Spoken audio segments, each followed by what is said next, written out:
Back in July, I received a package in the mail from painter Robert Birmelin. About to turn 90, Bob is an amazing artist and a true intellectual. We became friends while I was making a movie about him. Amazingly, highbrow Bob talked middlebrow me into reading The Magic Mountain by Thomas Mann. That was like coaxing a lazy, middle-aged couch potato into running a marathon. I proudly survived the experience, but was quite relieved when I reached the last page. Anyway, Bob's package contained The Sight of Death, an experiment in art writing. I'd never heard of its author, T.J. Clark, who is an English art historian and Marxist. And after The Magic Mountain, I was not eager to start another difficult tome. But with my morning regimen having become a dystopian melange of oatmeal, coffee, and doom scrolling, I decided reading from a real book instead of from my phone might lift my spirits. And The Sight of Death did boost my mood. It's written in the form of a diary, so I could easily read 1 or 2 entries each morning. What's it about? Well, for a period of 6 months, Clark looked, thought, and wrote about 2 Nicholas Poussin paintings, which were hanging together at the Getty Museum in Los Angeles. The intensity of Clark's project was incredibly inspiring. I was fascinated by how his ideas and reactions changed through his deep looking over time, and my own mind opened up to a myriad of questions about life and art, style and temperament, composition and meaning. The 2 paintings are Landscape with a Calm, which is owned by the Getty, and Landscape with a Man Killed by a Snake, which was on loan from the National Gallery in London. An obvious first question is, what am I, and by extension you, looking at here? Clark immersed himself in the genuine articles, but you and I are not jetting off to California or England to see these paintings in the flesh. The book's reproductions are okay, but I hope to get better ones online.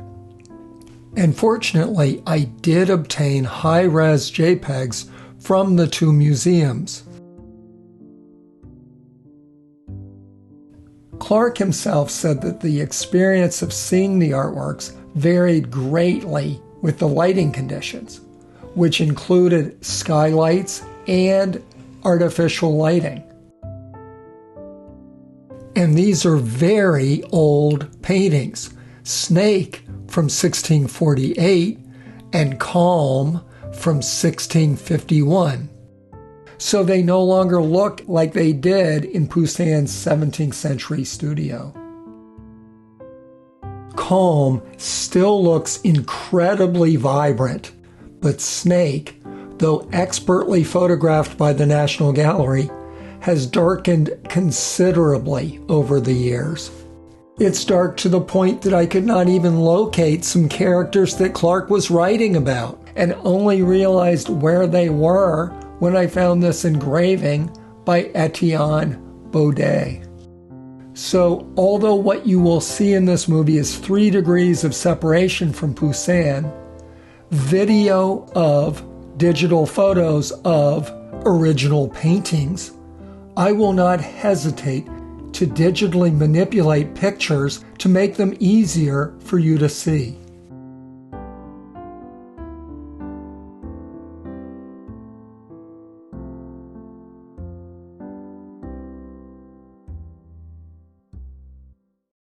Clark observes and movingly describes even the smallest painterly incident.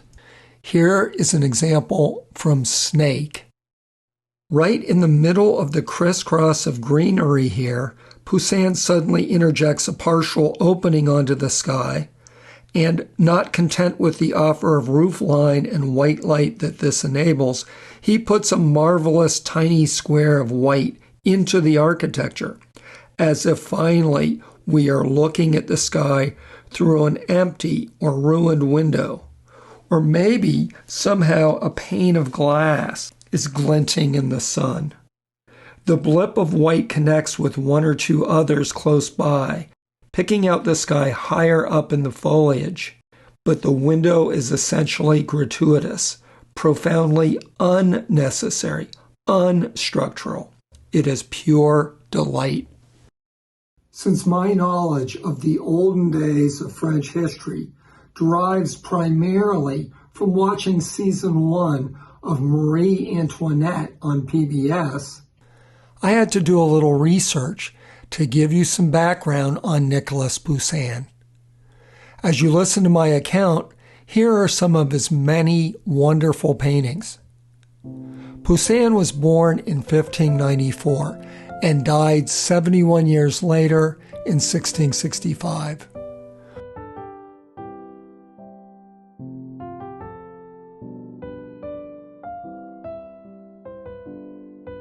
For most of his career, he lived in Rome, and he loved it there. He had a close circle of intellectual friends who would buy his work. But in 1641, he was called back to France to become King Louis XIII's head artist. Poussin hated it there. Used to being a one-man band, following his muses without interference, he now was under the thumb of both king and cardinals and had to do things like design tapestries. Fortunately, the king died in 1643, and Poussin happily returned to Rome. The next king would be Louis XIV, the infamous Sun King of absolute power. And it was the Sun King's grandson, Louis XV, who eventually married Marie Antoinette. By the way, my prurient hope that maybe Poussin had the chance for a dalliance with the comely Marie Antoinette was dashed when I realized that she wasn't even born until 90 years after he died. But dalliances he must have had, because he died with an unresolved case of syphilis, which caused a noticeable tremble in his hands, although it did not seem to affect his work. Poussin was also a follower of Stoicism. Like the great Roman Stoic Epictetus, who lived under Nero, Poussin endured turbulent times. T.J. Clark quotes Poussin, "God knows how we got here, and yet it's a great pleasure to live in a century where such great things are happening, provided one can hide away in a small corner so as to watch the comedy at one's ease." It seems that this footage of baby Marie Antoinette is fake. Fortunately, I know a lot more about art history than I do about history. Poussin worked during the Baroque period, a golden age of painting that has never been surpassed. Caravaggio, Rembrandt, Vermeer, Artemisia Gentileschi, Velázquez, and Rubens were also from this period. And there was a new way of composing pictures in the Baroque, which radically altered the classical designs predominant in the Renaissance. Let me briefly illustrate. I'm going to draw two designs using simple geometric shapes. The one done on the left illustrates classical design. Classical designs use bilateral symmetry. The left and right sides, though not mirror images, are well balanced. All the important elements are contained within the frame. There's often a dominant horizontal or sometimes vertical movement. Classical designs give the viewer a sense of calm, order, and authority. The rational mind is in control. The one on the right illustrates Baroque design. Baroque designs are often asymmetrical. The left and right sides can be quite different. There can be cropping of visual elements, meaning that the frame cuts things off, which suggests that the picture is just a part of a larger visual field. There's often a dominant diagonal movement, sometimes paired with contrasting perpendicular thrusts. Baroque designs emphasize dynamic movement, and emotions hold sway over any cool, logical thought processes. It turns out that Nicholas Poussin was a bit of a throwback, compositionally speaking. Look at these two Baroque masterpieces from the Philadelphia Museum of Art.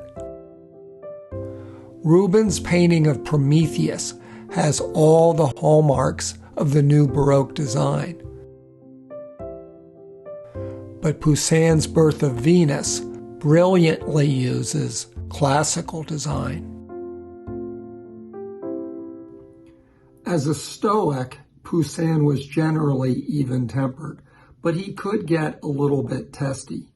He once famously declared that Caravaggio, the father of the Baroque, came into the world to destroy painting. Poussin was 14 when Caravaggio died, and the two never met. But it's clear that as a young painter, Poussin was influenced by Caravaggio. So why would he say such a thing? Poussin's mature work is very different from Caravaggio's, and not just compositionally. Caravaggio pioneered painting directly from life, and his figures have a photographic accuracy. They are very real as far as visual perception goes. Like Caravaggio, my friend Scott Noel paints only from direct observation.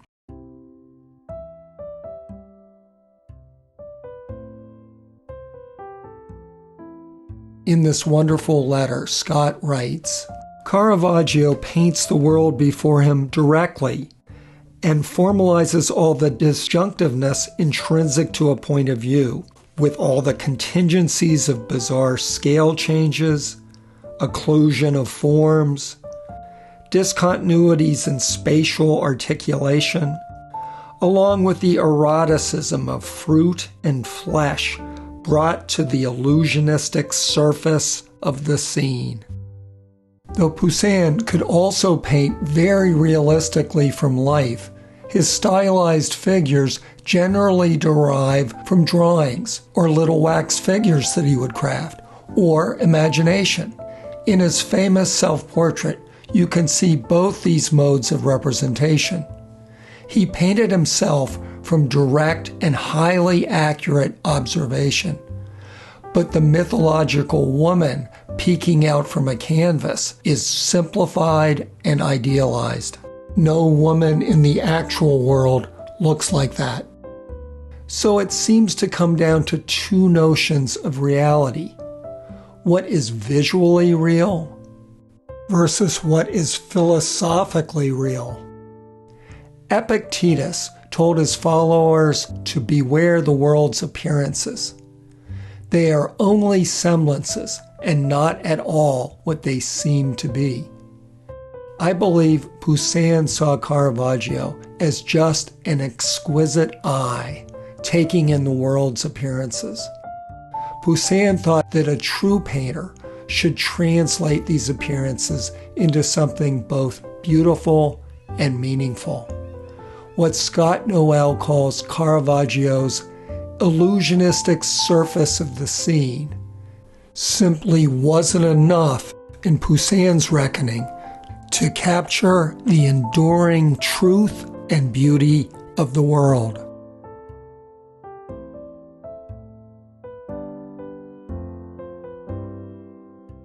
A couple hundred years later, art history gets a curious echo of Poussin's disparagement of Caravaggio for being overly interested in visual perception.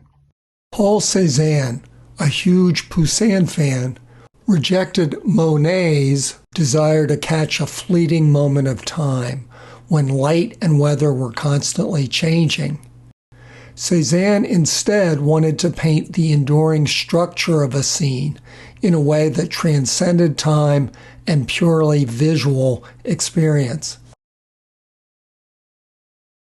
Poussin's conceptions of time and space are complicated. T.J. Clark referred to what he calls a multiplicity of nows co-present in a Poussin painting. And again, he questions what the time of day is in the snake painting. A friend asked him, "Why are you so sure that what the painting shows us is dawn as opposed to nightfall?" "I am sure, and seeing the painting again this morning doesn't alter the certainty, but what it is based on is hard to pin down." Likewise, in terms of spatial orientation, where the viewer is in relationship to the figures and the scene, Clark finds ambiguity. He writes, "So pictures create viewing positions. Don't we know that already? Yes, roughly we do, but we have only crude and schematic accounts of how they create them. I have in mind particularly the fiction that it is all done with perspective, explicitly plotted or discreetly implied. This is hopelessly wrong." Well, it may be wrong, but it's not hopelessly wrong. Let me explain how artists can represent a three-dimensional space on a two-dimensional surface. A world on canvas. There are three methods of making one object look like it's in front of another. The simplest is overlapping them. Another is to depict the object in the foreground as more colorful and full of contrast. And the third is to make the more distant object smaller. Of course, combining all three of these gives you the most spatial bang for your buck. The idea that things look smaller the farther away they are leads to the great innovation of the Renaissance, linear perspective. How does it work? In the beginning is the viewer's eye, and through that eye are two lines, the horizon and the line of sight. Where they meet is called the central vanishing point. The eye, this point, and these two perpendicular lines determine the space in a Renaissance painting. Here's a thing that you might call a box, but we art pros call a rectangular solid. Here's how we can place it in space relative to the viewer's eye. It's called one-point perspective and starts with a rectangle which is parallel to the frame of the picture. Here I have three such rectangles. You then connect the corners to the central vanishing point, and finish off the back edges of your boxes. If a box is to the right of the line of sight, you can see its left side. If it's to the left of the line of sight, you can see the right side. If a box is below the horizon, you can see its top. If a box is above the horizon, you can see its bottom. If a box overlaps the central vanishing point, you'll only see the front. And in the odd instance where the top of the box aligns with the horizon, you won't see either the top or the bottom. If a painting uses one-point perspective accurately, you can easily find the central vanishing point by tracing back any two receding parallel lines. Let's see what Poussin does. Well, looky here. There's one of those odd rectangular solids where two top sides line up. So this must be the horizon line. So where's the line of sight? Even though this rooftop angles up, because its front is parallel to the horizon, the two sides will meet at a vanishing point on the line of sight. But if the line of sight is here, why the heck can we see the right sides of these structures over here? That's not possible. Or is it? My theory is this. Poussin does have a fixed horizon line, but the line of sight floats.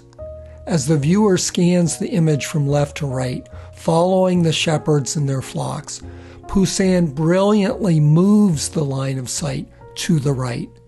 So space becomes relative to time and motion.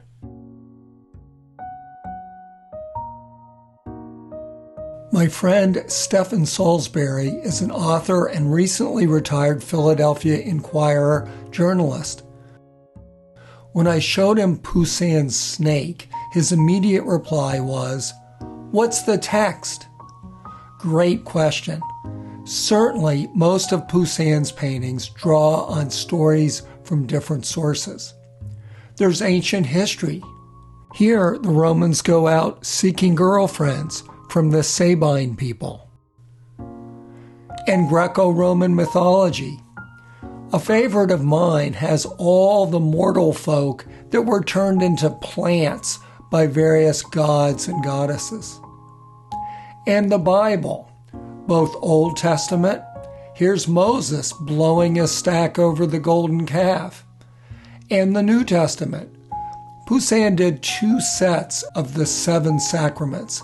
These are the 2 versions of his baptism of Christ. But snake is another animal altogether. I looked up the story behind it and found an interesting piece in the New York Times. Apparently, one theory that it was from a Greek myth didn't pan out. But the article went on to reinforce Clarke's multiplicity of nows idea. When I first looked at the crouching woman, she made me think of Vermeer's Milkmaid. So this passage made a lot of sense to me. While the distraught woman wears the bodice and apron of 17th century common people, the man running away is clad in an ancient Roman tunic. This clash in chronology, unlikely to be due to Poussin's oversight, points to the metaphorical character of the scene, bringing in a mythological allusion possibly associated with some event in the painter's lifetime. T.J. Clarke has an intriguing theory. Could it be that the running man and crouching woman are Adam and Eve, and that the dead man is their son Abel? Clarke writes, "Then one day Adam hears a sound round a bend in the river and arrives just in time to see the jawbone rising and falling. Cain leans over Abel, and suddenly, as Adam watches, Cain's body shudders and evaporates, and the serpent is there in his place, rippling its coils over the corpse." Clark goes on to write, Cain's was the first murder, not the first death. What Adam is about to point out to Eve then, with all the false certainty of his signing arm, is the meaning of life. And later we learn why Clark is so invested in the idea that this painting takes place in the morning. He writes, nothing says dawn unequivocally, and yet everything depends on it. This isn't a picture where darkness is winning. I don't think it signifies whether or not there's a specific story or text. In any case, meaning, like beauty, is in the eye of the beholder. The power of a creative work is its ability to stir the heart, mind, and memory. At another point, Clark looks at the crouching woman and is seized by the memory of a look of disappointment, which his mother once aimed at him when he was a child. He writes, the woman's arms are like those of a pair of scales. Great art touches us in unexplainable ways. But what if you're the kind of person who doesn't like Poussin's paintings and in fact doesn't find him all that great? Though it pains me to say this, you're not alone. Guardian critic Jonathan Jones admitted, Nicholas Poussin intimidates me. This 17th century French artist is so profoundly serious that it can feel like you'll never be quite grown up enough to get him. Scott Noel wrote me, Poussin is kind of an acquired taste for contemporary audiences. He wasn't high on my list as a young painter. So yes, there's many a nit to pick with Poussin. When I first saw a giant snake outlandishly situated in a bucolic European landscape, I found it laughable. But you know who isn't chuckling?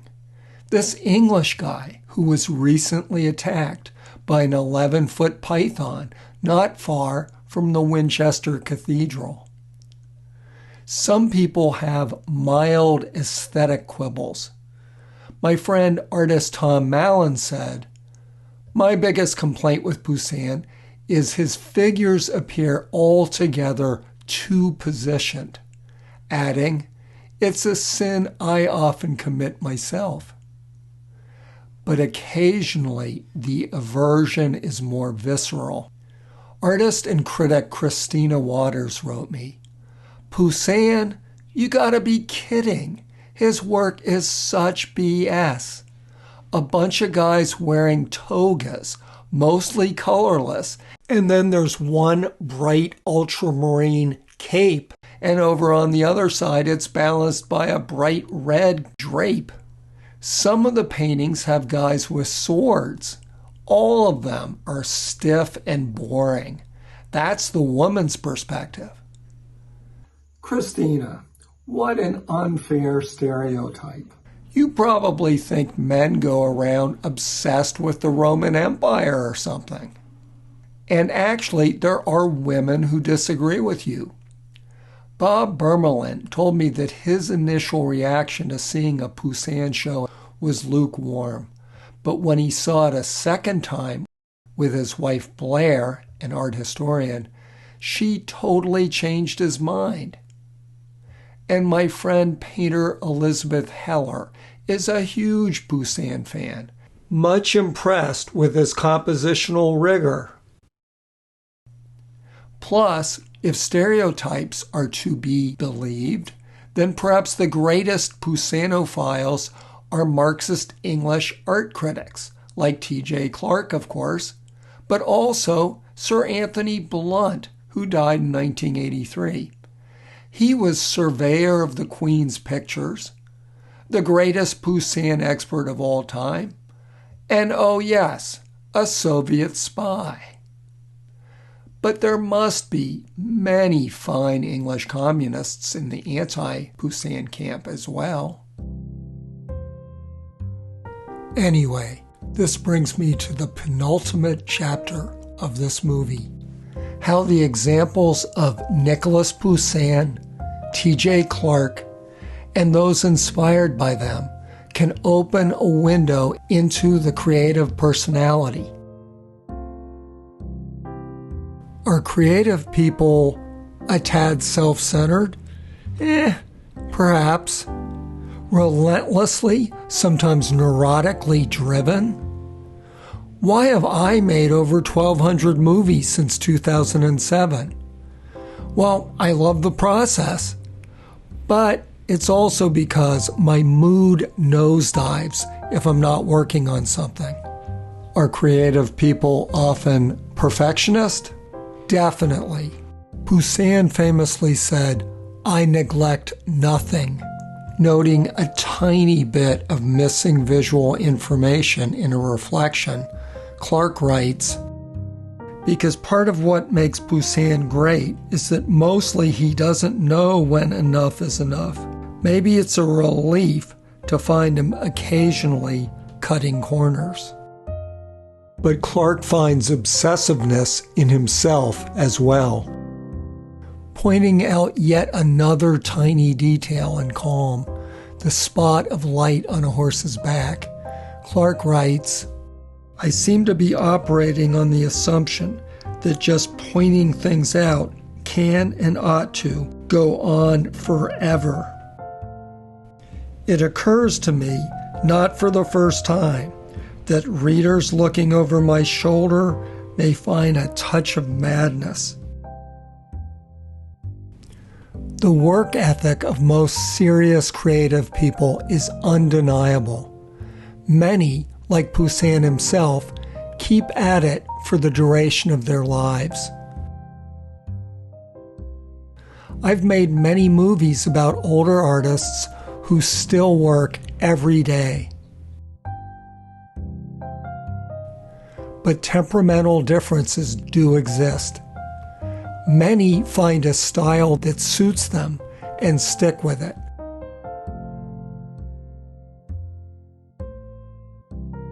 While others periodically switch to entirely new bodies of work.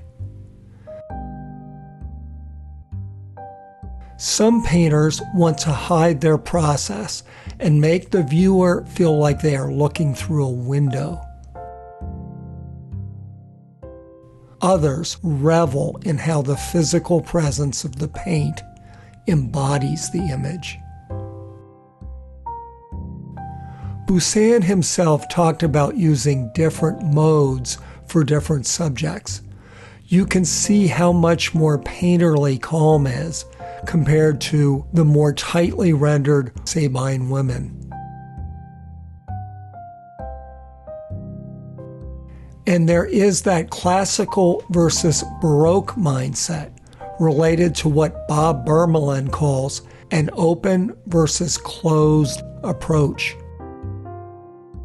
By incorporating his poetry and personal memories into his analysis, T.J. Clarke is clearly using the open form approach. Are they wedded to a single tradition, or do they let in a variety of influences? Of course, these are just spectrums, and most artists fall in the middle. And it can change over time. I think all these dichotomies come down to how much of a control freak the creative person is. Or perhaps more accurately, what kind of control freak the person is. Because to build a world like Poussin does requires a very tight grip.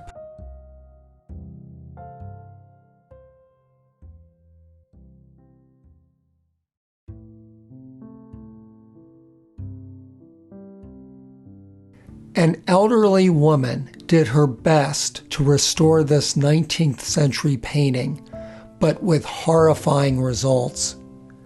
Despite my good intentions, I fear that my take so far on T.J. Clarke's book is almost as bad. So you need to gather up 100 of your neighbors, go to your local library, and demand that they get a copy of The Sight of Death. Mr. Clarke, I am truly sorry for any dumbing down that I perpetrated on your book. I thoroughly enjoyed it. Robert Birmelin wrote me about looking at Poussin's 2008 show at the Met with his art historian wife Blair. Together, we began to study the paintings closely and to better understand how each painting is a world in itself. I found myself drawn into the space of the painting, noticing how every detail played a role as a marker for my attention. But above all, how complete the world was. Figures, architecture, and landscape, all in a necessary relationship. The landscape with a snake especially interested me, combining a moment of violence in the otherwise serene and ordered world. My eye always started with the desperation of the man and the snake, then to the alarmed woman on the road, before my attention is pulled back into the ever-expanding world of the painting. I believe my way of reading the picture may not be the same as others, my tendency being toward the psychological first and then to the all-over structural nature of the work. Later, my own experience of the paintings was further enriched by reading The Sight of Death, T.J. Clarke's superb experiment in prolonged visual study of Poussin's work. Bob, thank you so much for sending me this book. Finally, I want to thank this baby. You little scamp, I got duped into buying footage of you, but no hard feelings. And on this, my 71st birthday, I wish you a long and happy life.